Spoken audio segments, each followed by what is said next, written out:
ta duniya gado da masin kuma shi ba iyalan ya gado da jinka masu yara kawai idan na koma can cikin goma sarkin yaran dutse ga hinin ya kallon shi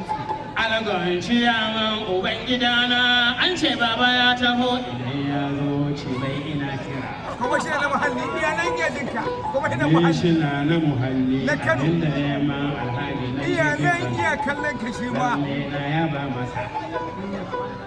ina bakin koli kada na dubi na da kyau canza ina bakin koli kada na a kafa dubi na masa yana sai kada wannan duniya harina wallahi lalle magana kan wala sai na tambaye sa ni ne mai ashe wasu masunta suka kashe mai da sai dan ce mai ko tsari ba na ci bare na kashe mada da dalibi na fada gulbi na cika kurana na cika kullina kun yi ga maiki ya fito a gullai na kallo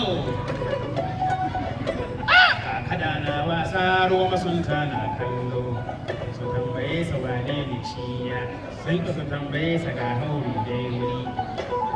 bayi na balcin wuta makera na kallo su tambaye sa wane ne shi ya sai ka su tambaye sa ga harshe dai wuri kai bayan ka kai hasken ki na banza ne balbela kin ji komai hasken jikin ki hankaka ta fi in ko har ya nufi na tambaye mai dai kada in sare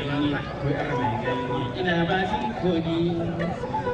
ina sanya aure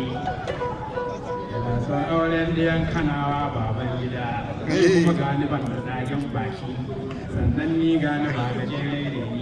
baban gida dawa ko kuma ne kai suka nemi doguwa ke kana godiya baban gida dawa alhamdulillah